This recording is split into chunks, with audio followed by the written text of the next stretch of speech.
That would be funny. What's that? John Cafferty and the Beaver Brown Ale. That's what we were just singing. Yeah, it was. On the dark side. Yeah. That's pretty funny. Not the Brown Beaver Ale. That would be from Primus. Winona's got a big brown beaver ale. Right. Winona. That would be some And very going interesting. on down to South Park, going to have myself a time. That's right. And Brewed none of those things have anything to do with the beer that we're having right now. Absolutely not. They have nothing absolutely to do with that. Although this is from the South. Okay. It involves a harvest. So we're seasonal there. So we hit the seasonal note again for this week. That's what we're looking for. That's right, because we're doing our fall seasonal weeks here. And this involves pecans, which I thought was Could be a first for me. Yeah, which I thought was very interesting. So that's what we've got for this Give It a Shot. I'm Andrew. And I'm Keith, and we are AboutBeverages.com, and welcome to segment 2 of Fall Beer Week. Fall Beer, not necessarily week, Weeks. Fall Beer Weeks. Weeks, Yes. yeah. And today, the beverage we are about is the Abita Pecan Harvest Ale. Yes, this is part of their harvest line of seasonal beers. It comes in at 5% alcohol, correct? So it's falls in the session. in the sessionable category for a seasonal beer, and it actually is made with pecans. And that definitely would be a first for me, as far Yeah. as I know. Yeah, that definitely is if a I have first had a for me. beer made with pecans, I did not know it. With Louisiana pecan specifically. Louisiana pecans. Louisiana pecans. All right. So, yeah. So, very excited about this. I don't know if we've had even very many beers from this brewery, per se. Did we do a pumpkin one from them? I want to say that we did. I think so. I'm not, like I said, I'd have to And go they back do in a the raspberry archives. wheat that I know Trader Joe's has carried, but I've never tried Okay. that before. So Yeah, I think I get Abita and Uinta confused yeah, sometimes. I do too. So, Winter's out of Utah. yeah, That one's out of Utah. but I think we have had an Abita before. Yeah, I think we have had. I think they do a pumpkin beer, so I think that's what we've had it from. Could be that. So we won't hold that against them. Well, no, you're gradually converting me. It's only taken you 3 years It'll take me 3 years. to the magic of the seasonal pumpkin beer. But all right, Yeah, like I said, it just kind of caught my eye. It was one of those things where I was like, "Huh, pecan," and I was like, "Oh, that's nice. I'll grab one of those." And I knew we were going to do our fall stuff. So. and you bought the whole 6-pack or just one? I did just buy just one, but for the 6-pack, it is $7.49, $7.50, something like that. So, okay, and they do have a couple other seasonal beers in this line as well. So, I think I saw one was a strawberry. yeah, actually, I noticed that as well. Let me see if I can. I still have that up Strawberry here. beer forever. That's right. Let me see if I've got that here at the ready. And The magic of the iPad. Magic of the iPad. Yes, they have a strawberry, a pecan, and a satsuma. Which is an orange. I'm glad you know what that is, because I had no it's idea. a mandarin, like a mandarin orange, Okay. small orange. So those are their harvest Satsuma. brews, and they're all from the finest Louisiana ingredients. No artificial flavors, extracts, or oils are used in the harvest series. Only real, fresh ingredients. So that's pretty cool. We like that. That's yeah, good. we definitely like that. Copper? Copper Copper, color? Orangey copper? Yeah, a little orangey, more orangey yellow. Copper might be a little too dark. I don't Okay. know. What do you think? Well, you say copper, so I know what you think. I think it's more more toward the orange side There's a of little more copper. orangey kind of yellow kind of in there or something like that. I'm good with that. A little cloudy. Yeah, a little actually. bit. It's definitely Yeah. not see-through. Now, that's the thing. is The if- whole if it's- pecan floating in there. Yeah. There's a pecan in every bottle. It's like the mezcal where there's the worm at I the was bottom. just gonna say There's- that. Oh, That's yeah, so there's the fun. pecan right there. Yeah. No, What were you gonna say? it's not cloudy, but it's not see-through. So how do we describe that? Cloudy. Not see-through. Yeah.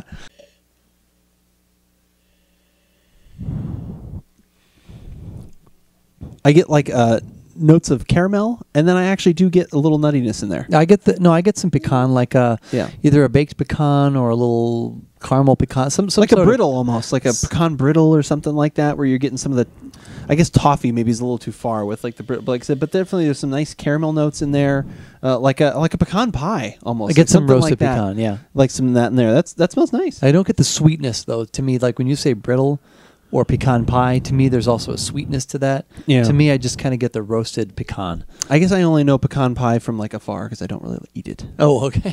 so I don't know what the taste of that is like. Well, but you do aroma. You get the aroma. I do, yeah, and I guess there's a little more of a sweetness to that. Like, so, yeah, that you're not quite Because getting I've here, eaten, but like I've gotten a bag of pecans and just eaten pecans. yeah, I do straight, actually. so. It's funny. I like pecans, but I don't like pecan pie. Pie. And I like peas, but I don't like peas. Oh, wait. That's the opposite. What is Seinfeld? That was the Seinfeld thing. It was like, I don't like peas, but I like pea soup. Yeah. I don't like carrots, but I like, me too.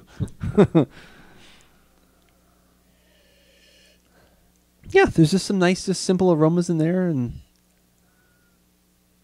nothing overwhelming. Definitely lively on the carbonation. That jumped out to me right away. I was like, ooh. Oh, on the taste? Yeah, I feel some dancing of that going on. In front of my tongue, a little Yeah. harsh. Yeah. That's funny. This says 5.2% on the bottle. But the information at the website said 5%. Somebody's not telling the truth. I forget what it is. I was reading something about that. There's a range you can be in for. I know that it's for your wine as well. For alcohol as well. Yeah. That's for beer as well. Okay. That like if you're going to put what's on the label, like, and if you have, because you've got to do these runs of bottles and labels and things like that, you can be within. It's like 0.5%, or I can't remember what it is, but Okay. there is a range on that.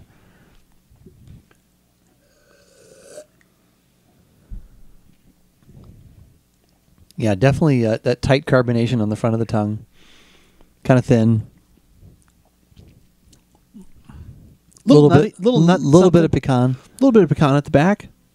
I wish I was getting more of the caramel. Mm-hmm. I wish I was getting a little bit more of that sweetness because it's a little thin the whole way through, and then it's just kind of the dry nuttiness at the back. So I definitely give them a thumbs up that they actually were able to work that nuttiness into there, because I was kind of like, I don't know how that's gonna even come through, but it does a little bit. All right, so they do have pairing selections here. We normally don't do this. I'd like to run them by you. You're going to tell me if you think it's a good idea or not. Okay. Are you ready? I'm ready. So if you had this beer, would you say that it is excellent served with red meat? No. Seafood? And Maybe. No surprise here, great with nuts. Yeah. Yeah, the nuts I agree with. With like seafood, maybe, perhaps. Seafood, if especially you're doing like if it was a salmon, or pecan encrusted salmon. absolutely That would be quite delicious. perfect pairing. And they also mention cheese, and they mention a specific kind of cheese, and I'm going to do it the John Leon way, Gouda cheese. Okay. Yeah, I think that'd be Gouda all right. could work I with think that, that'd be all yeah. right. Gouda, no, not Gouda. Gouda. That's how John pronounces it. That was how. Yeah, well, you don't go against him. No. Fatal error. Yeah, fatal. Exactly. Fatal error. Exactly. That would be a fatal error to go against John Leon. That would be. But yeah, no, I actually think that would work. Like I said, I think the lightness of this, but there is that little dry nuttiness at the back. I think that actually would work well. I just think the red meat. I thought that was a little off. That's quite a bit of that's a reach. Well, it's kind of a big general statement anyway to say red meat. But still. But then any of those. Yeah. But overall, though, I don't know if I'm buying this beer. You wouldn't buy this amazingly light and refreshing pecan ale? I think, like you said, I would have liked a little bit more of something, a pecan caramel or Pecan sandy? some kind of sweetness to it. Or you could have you could have sweetened it up a little bit to magnify I think that's that. what it needed. I don't know. Now, the only thing with that is then if you're talking about just think how much lighter this beer is, and then the pecan is kind of just lightly coming through. I don't know how much they used, how that works exactly. I don't know the logistics of that. But if you darkened everything else, would you even get the pecans? You know what I mean? So that's kind of the other thing to think about. Because in theory, yes, I would like more caramel or more something to make me, to put all that together, like a pecan pie or something like that, and have that come together. I don't know how you would do that. But that intense carbonation at the front, that like hits you first. Yeah, it's a little strong. And it's like a little overwhelming. Whoa, and then you get a little bit of nut, and then everything is kind of thin and gone. I agree. Like I said, that was really the first thing, and that was why I commented on it so quickly, was because it was like literally you're taking a sip, and it was almost like it's soda carbonation. It's that strong. Yeah. And so that's kind of a little odd. Yeah. I think if that was a little mellower, I think maybe even some of the flavors might come out even better too. Right. Yeah, I think that may like sort of deaden your tongue, or at least it takes your focus to that, and you're like. It does. You're like, whoa, got to get past that, and it's a little nut, and that's it. So yeah, this is the sign for so many things. That's a sign for so many different things. Yeah. So yeah, I would agree. Like I said, if you're looking for something lighter this harvest season, There's nothing bad in here, like we would say. There's no off flavors, like we used to say Right. with coffee or anything Right. like that. But it's definitely on the very milder side. A little bit of nut at the end. Maybe not quite what we were looking for. But Right. for complete tasting notes, along with where it hits on our recommendation scale, head to the website at AboutBeverages.com. That's where you can find all of those things, along with the links to our drink database, which has all the things that we're trying throughout the week that we maybe don't get a chance to podcast on. Untapped is also a good source if you have that app on your iPhone or your Android. That's good for that as well. And along with Twitter, Facebook, obviously if you found us on YouTube, we thank you for that as well. You can subscribe to our page there. And those are all the things where you can find it. I don't know if we've found something that you can't find us on yet that we think is appropriate. Right. That's the key. The appropriateness. Yes. Exactly.